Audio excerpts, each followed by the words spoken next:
안녕하십니까. 이국봉 박사의 중국 정치 읽기 이국봉 박사님 모셨습니다. 안녕하십니까. 안녕하십니까. 네, 저희가 이국봉 박사님과 함께 중국에 대해서 좀 깊게 살펴보고 있잖아요. 예. 저희가 참고 소식, 황구시보, 인민일보라는 어떤 언론사의 내용을 통해서 그렇습니다. 중국의 어떤 내부적인 어떤 메시지 그리고 외부적인 관계까지도 살펴보고 있습니다.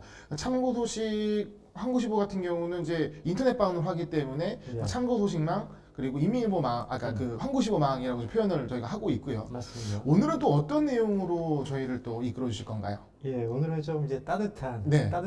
속내라는 컨셉으로 네. 준비를 해봤습니다. 따뜻한 속내요. 뭐 네. 기존에는 약간 좀 차가운 부분도 없지 않아 있었는데 오늘은 좀 따뜻한 이야기들로 주제를 잡아주신 것 같습니다. 예. 어떤 내용인가요? 일단 우리가 저기 화면 보시면 알겠는데요. 네. 그 1월 17일자 참고 소식망 황구망 인민일보에 나온 소식 보면요. 이 화면에 딱 보듯이 일단 북경의 그 동계올림픽이에요. 동계올림픽 자체가 결국 이제 평화를 상징하잖아요. 네. 네, 그런 부분이 있고요. 두 번째 이제 황구망에 보니까 이제 중국에선 이런 말을 씁니다. 여기 제가 써왔는데요. 여기 네, 잘 보입니다. 예, 춘윈입니다. 춘윈. 이게 봄춘자에다가 이제 운송하다 할 때 운자인데 네. 이게 무슨 말이냐면요. 저는 이렇게 해석해요. 봄을 나른다. 봄을 운송한다. 이제 이런 뜻으로 저는 이해하는데 네.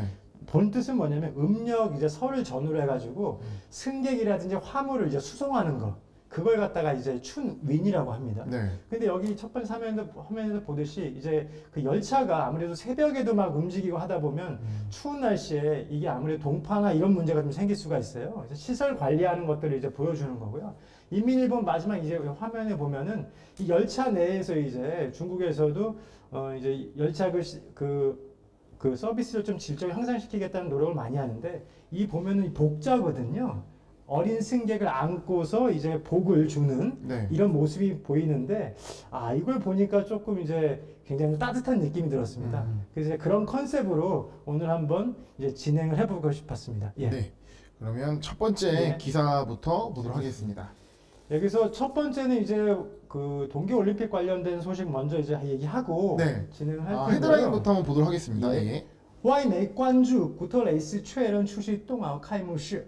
그러니까 외국 매체가 지금 관심 갖게 집중해서 본다는 거예요. 구테레스는 이제 유엔 사무총장인데 동계 올림픽의 출석을 확인했다.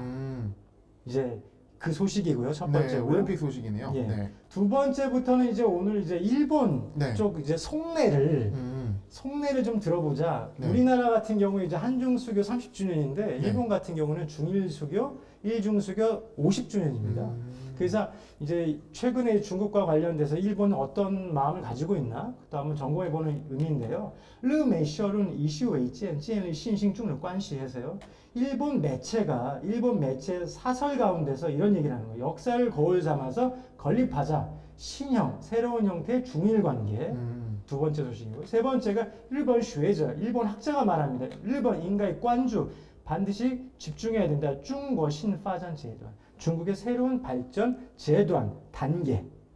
집중해야 된다는 거고요. 네. 네 번째 소식은요. 르메 슈핑. 그러니까 일본 매체의 슈핑이라는 거는 이건 논술하다고. 그다음에 핑은 평가하다는 건데요. 일본对话路线伸缩美国牵制. 일본의 대중국 노선이 심각하게 매우 깊이 미국의 견제를 받고 있다. 네. 이런 소식입니다. 다 대부분 이제 일본 쪽발 기사를 가지고 예. 중국에서 어떤 평가를 하는지 이런 부분을 예. 살펴볼 수 있겠네요. 맞습니다. 네. 예. 그럼 이제 첫 번째 일단 우리 동계올림픽 관련된 그 구테레스 유엔 사무총장의 얘기부터 들어보겠습니다. 네. 이게 1월 15일 날 참고 소식망에 올라왔는데요. 그 여기 보면 빨간 줄에 쳤듯이 다음 달에 거행하는 북경 동계올림픽 개막식에 네. 이 사무총장께서 출석한다고 얘기를 했고요. 그 얘기하는 게 내용이 뭐냐면 올림픽이라는 거는 하나의 굉장히 중요한 경기다. 그것은 스포츠를 통해서 대중과 단결을 하고 네. 평화를 촉진하는 작용을 하는 상징이다. 그래서 밑에 얘기 나옵니다. 어떠한 정치적인 요소나 그런 것 없이 나는 그 개막식에 참석을 할 거다. 네. 올림픽은 반드시 세계의 평화를 촉진하는 그런 도구가 되어야 한다. 네. 이제 이런 소식입니다. 사실 올림픽 정신 하면은 정치의 어떤 관여 없이 예, 평화를 맞습니다. 모토로 하기 때문에 맞습니다. 뭐 그냥 자연스러운 부분이라고 생각이 드네요. 예. 그래서 우리가 지난 시간에 이제 외교 보이콧 문제 관련해서 네. 얘기 나오면서 이제 해서 오늘 이 첫 번째 소식 준비했는데요. 사실 이 부분을 준비하면서 우리가 누구나 다 추구하는 어떤 평화, 따뜻함 네. 이런 건 어떻게 보면 이상인 것 같아요. 네. 근데 현실은 또 그렇게 녹록하지 않은 부분도 있지만 그렇죠. 예. 그런 부분도 있지만 네. 이제 그런 부분을 우리가 놓치지 않고 음. 추구하는 것 같습니다. 네. 그럼 또- 이제 이런 부분 속에서 네. 현실 속에서 우리가 실제로 중국과의 관계 속에서 어떠한 속내가 있는가? 네. 일본의 사례를 한번 조금 네. 살펴보도록 하겠습니다. 중일 관계 속에서 일본의 속내를 맞습니다. 살펴보는 예. 시간입니다. 사실 우리나라 같은 경우도 이제 한중 수교 30주년인데 네. 아시겠지만 일본도 중국과 수교 맺은 지 벌써 이제 50주년이에요. 그래서 그것과 관련된 중일 관계에 관련된 이제 얘기들이 좀 많이 좀 나온 것 같습니다. 첫 번째 소식이 뭐냐면요. 그 일본의 그 매일신문에서 1월 10일자에 발표된 이제 사설인데, 그러니까 역사를 거울 삼아서 이제 새로운 형태의 중일 관계를 건립해야 된다. 이게 뭐냐 이거죠. 네. 옛날 보면 이제 국제 형세가 예전에는 미소의 그 대립된 냉전 구도 속에서 이제는 미중이 대립되는 구도로 왔다. 그러니까 이런 속에서 일본이 어떤 관계로 이제 중국과 이제 관계 맺어야 되느냐 이건데, 중요한 거는 일본에서 이제 반세기, 그러니까 50년을 돌아다 보니까 중요한 건 중일 관계에서 경제적인 측면에서 역량이 역전이 됐다는 거예요. 그러니까 예전 같으면은, 그러니까 중일 수교 맺을 당시만 해도 일본의 국내 GDP가 중국의 3배에 이르렀는데 지금 현재는 중국의 3분의 1 수준으로 떨어졌다는 거예요. 네.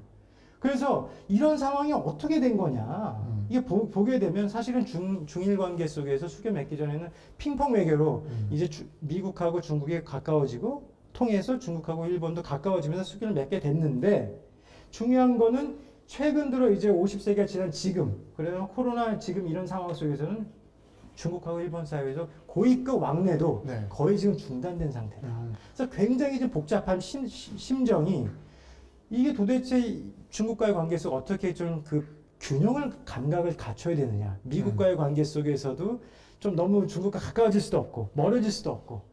근데 또 한편으로는 옛날에는 자신들이 일본의 3배 이상 잘 살았는데 네. GDP 규모로 네. 지금은 거꾸로 3분의 1 정도 수준으로 떨어졌고, 이런 속에서 이제 복잡한 신뢰가 있는데, 그래서 여기서 얘기하는 게 뭐냐면, 이렇게 뭐 어떻게 보면 중국과 일본 간의 갈등이 발생할수록 외교적인 것은 더더욱 더 발휘를 해야 된다.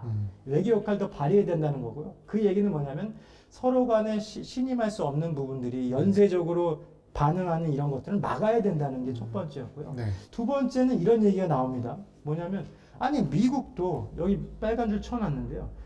대립하고 있는 미국조차도 중국과 대화 관계를 유지하고 있다는 거예요. 그러면 일본은 더 해야 된다는 거예요, 사실은.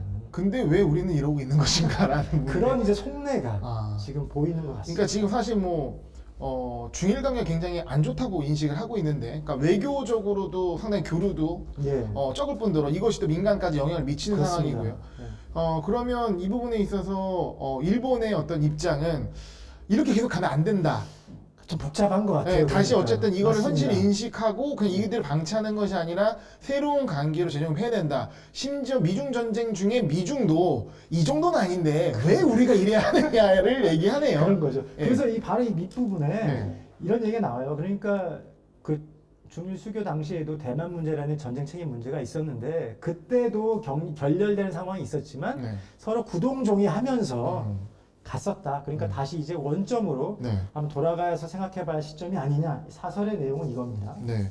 그러니까 사실 일본 입장에서는 그럴 것 같아요. 저도 최근은 아니고 굉장히 예전에 대학교 도서관을 가가지고 네. 제가 국제정치학을 전공했기 때문에 책들을 찾아봤어요. 예. 근데 불과 몇 년 전까지만 하더라도, 막 지금 기준이 아니라 그 당시 몇 년 전까지 하더라도 일본에 대한 책만밖에 없었거든요. 그때는 워낙 일본이 그렇죠. 또 경제 규모도 높고 했으니까. 맞습니다. 중국은 그 어떤 뭐 책이나 이런 뭐 논문도 거의 없었어요. 그 당시에는. 맞습니다. 뭐 일본을 견제해야 된다, 어떻게 된다, 그러니까 미일 관계 뭐 이러면서 했는데, 예. 어느 순간부터 갑자기 중국이 치고 올라가더니 우리 일본은 얘기가 없어요. 어떤 이제 그러니까. 국제정치학 쪽 그런 보고서에서도 책도 굉장히 적더라고요. 그러니까 맞습니다. 일본 입장에서는 다 굉장히 그 부분이 바뀐 현실에 대한 생각이 크지 않을까 생각이 들거든요. 충분히 그럴 수 있다고 생각합니다. 예. 그럼 이어서 그럼 이제 일본 학자는 또 어떻게 보는지 네. 또 한번 살펴보겠습니다. 일본 학자가 얘기하는 게 일본은 반드시 인가이거든요. 반드시 중국의 새로운 발전 단계를 주목해야 된다라고 얘기했어요. 이거는 이제 매일 일본 경제신문 1월 10일자에 네. 발표된 내용인데요. 그러니까 코로나가 지금 한 2년 정도 지속되고 있는데 중국 네. 정부는 지금 새로운 발전 단계를 구상하고 있다. 네. 그게 뭐냐?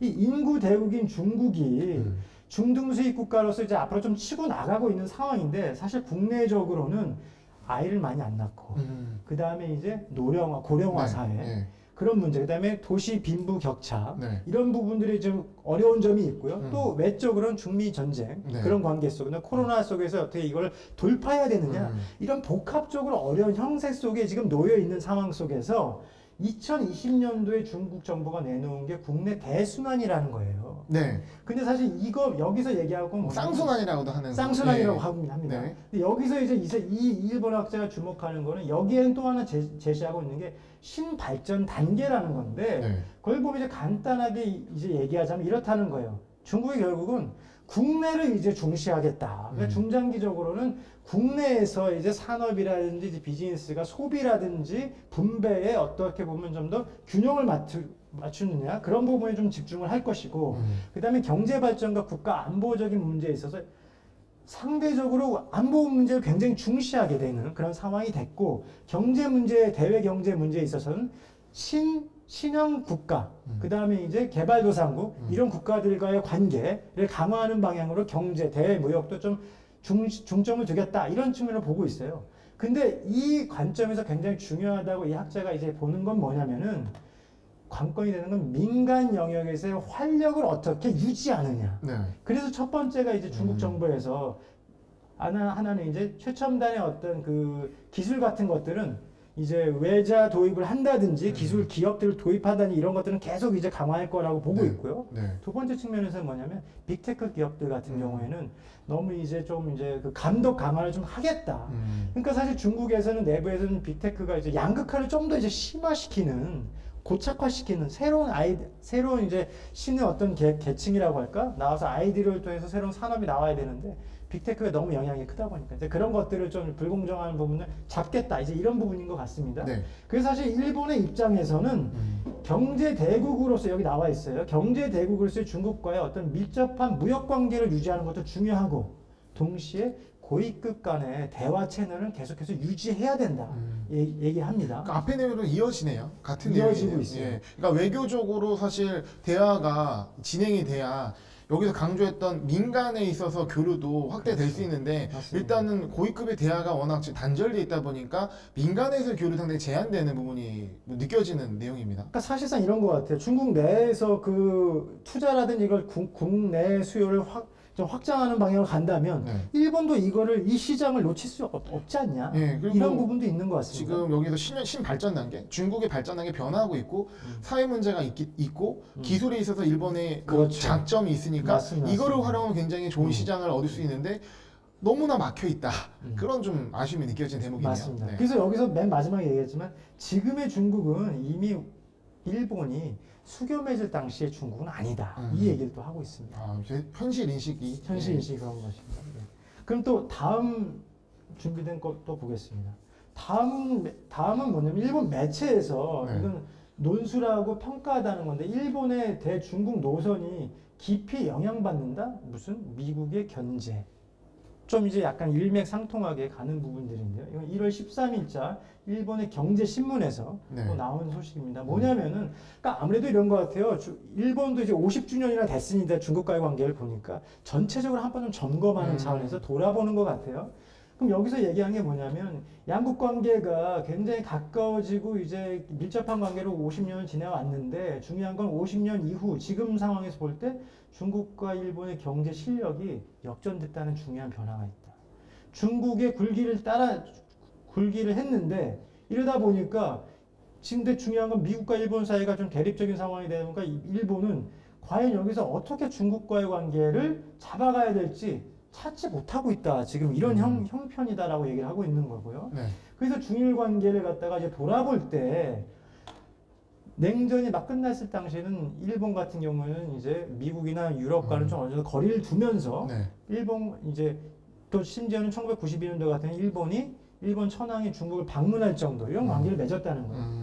근데 이제 지금 돌아놓고 보니까 1968년도에는 일본의 국내 이제 총생산이 GNP 규모에서 서독을 제치고 세계 2위였는데 2010년 기준 보면 중국의 GDP가 일단 일본을 앞서고 2위가 됐다. 지금 이 얘기는 계속 나오고 있어요. 그러니까 네, 예. 지금 앞선 그 기사를 보듯이. 그러니까 왜 이렇게 됐냐는 거죠. 그러니까 이게 보니까 여기서 하는 얘기가 뭐냐면 시종 중일 관계에 있어서 마크에서 주인공 역할을 했던 건 미국이다라고 지적을 하고 있어요. 네. 그리고 여기서 얘기하는 게 21세기의 그 첫 번째 10년, 2010년까지 이 기간 동안 미국이 굉장히 중점을 뒀던 것은 반공이고 네. 그 다음에 중동 사무 그리고 그때 당시만 해도 중국에 대한 큰 관심이 없었다. 네. 그러니까 한마디 중국을 놓쳤다는 거죠. 그래서 결국 현재 이런 관계 속에서 중미 관계가 또한 중일 관계에도 굉장히 어두운 그림자를 드리우고 있다. 이런 얘기입니다. 어떻게 보면 이제 그 중일 관계에 있어서 주도권을 미국이 좀 행사했다라는 얘기도 있는 것 같고요. 그리고 이제 우리나라가 겪는 고민이잖아요. 사실 미국과 중국 사이에서 굉장히 이제 이걸 어떻게 해야 될지 모르는 맞습니다. 굉장히 어려운 선택에 대한 고민을 의외로 일본도 일본도 하고 일본도 있다는 하고 사실이 있다는 굉장히 좀 약간 생각이 많아지게 하는 부분인데. 예. 예. 그러니까 여기도 나와 있지만요. 결국은 사실은 이제 중국하고 일본이 수교를 맺게 된 이유 중에 하나, 동기 중에 하나가 미국과 중국이 키신저 방문한 이후로 그게 이제 물꼬가 터져가지고 중국에 대한 미국의 기본적인 정책이 접촉이었잖아요. 네. 그걸 하면서 일본도 계속 그렇게 접촉하고 왔는데 네. 지금 이제 트럼프 여기 나옵니다. 2017년도에 트럼프, 네. 그다음에 2021년 지금 바이든 정부도 그렇고 계속해서 대립되는 하다 보니까 네. 이 사이에서 도대체 그럼 일본은 어떻게 해야 되는가? 그리고 과거에 비춰볼 때 중국에 보다도 이제 경제 실력이 확실히 이제 그 규모라든지 영향이 떨어진 거 이거 어떻게 해야 되냐? 네. 그러니까 사실상 이제 중국은 일본의 이제 그 무역 파트너로서 그 부분을 무시할 수 없고, 네. 그러니까 동시에 이제 중국에 대해서 억제력도 해야 되지만 네. 동시에 완벽한 대립으로 가면 안 된다. 그럼 어떻게 조절해야 되느냐? 그 부분에 대한 고민이 나와 있습니다. 그 부분에 대한 고민은 확실히 있는데 이거를 좀 타개하고 다시 재정립하는 고민은 있는데 마지막 논평에서 보게 되면 그거에 대한 주도권을 스스로 행하지 못한 부분이 좀 답답해하는 느낌이 좀 없지 않아 있어요? 맞습니다. 예. 그럼 여기서 마지막 정리하면서 여쭤보고 싶은 게 이게 또 이거는 중일 관계 문제고 저희는 뭐 우리나라가 중요하니까 맞습니다. 이런 부분에 있어서 저희의 입장이나 저희의 어떤 그 고민의 점은 어디에 있을까요? 그러니까 사실 방금 이제 우리 사회자님께서도 말씀해 주셨지만 네. 아니 우리보다 더 잘 사는 나라라고 생각하는 일본조차도 중미 관계 속에서 이렇게 네. 들어있을 때 어떤 관계로 중국과 관계를 해야 어려움이 있듯이 야 우리는 정말 우리도 더 말할 필요가 없는 거 아니냐 새삼스럽게 이걸 통해서 느껴지고요. 네. 사실 오늘 이런 기사를 통해서 한 가지 느끼는 게 뭐냐면 일본이 어떻게 보면 지난 50년 동안 발전해 온 모습이 미국을 통해서 자기가 발전하는 길을 모색했다. 네. 그러니까 미국이 중국과 관계를 어떻게 하느냐에 따라서 거기에 장단을 좀 맞출 수밖에 없었잖아요. 네. 근데 그것에 비해서 중국은 어떻게 보면 자기가 갈 길을 미리 설정해 놓고 그 설정한 가운데 미국과 관계를 어떻게 이용할까를 생각했던 것 같아요. 네. 그런 측면에서 좀 근본적인 좀 차이가 나는 지점이 있는 게 아닌가 싶고 네. 우리 경우도 뭐라고 딱 얘기하기는 어렵지만 좀 이제 그런 부분에서 좀 깊은 네. 좀 전략적인 사고를 좀 해야 되지 않을까. 그러니까 중일 관계의 고민 속에서 우리의 고민에 답을 찾는 맞습니다. 것이 아니면 가장 큰 의미가 있지 않을까 맞습니다. 생각하고 어떻게 보면 이제 일본 쪽에 이게 중국에서 나온 기사가 아니라 그러니까 중국의 그 내용이긴 하지만 일본에 나온 매체의 맞습니다. 일본 매체의 내용을 갖고 기사를 낸 거기 때문에 일본의 어떤 관점, 어떤 속내를 조금 느껴보는 시간이 아닌가 생각해 봅니다. 네. 아까도 말씀드렸지만 지금 올해가 한중수교 30주년이고 맞습니다. 중일 수교는 이제 50주년. 50주년 되는 그런 의미 있는 외교적인 해인데 이 세 나라의 관계는 좀 이렇게 좋아지는 부분은 없고요. 그래서 뭐 이제 고민이 좀 많은 것 같습니다. 네. 오늘 이제 중일 관계 특집으로 진행하는 부분은 이제 마무리를 하고요. 다음 시간에 어떤 내용으로 얘기를 주시나요? 다음은 이제 이 중일 관계에서 사실 일본도 미국이 어떠냐에 대한 이제 좀 그런 어려움이 있잖아요. 네. 곤혹스러움이 있잖아요. 네. 그럼 미국은 속내는 어떠냐? 네. 그런 부분에서도 한번 좀 고민해보는 시간을 가졌습니다. 거기서 좀 더 확장을 해서 예. 미중 관계로 한번 살펴보도록 하겠습니다. 네, 박사님 오늘 감사합니다. 감사합니다.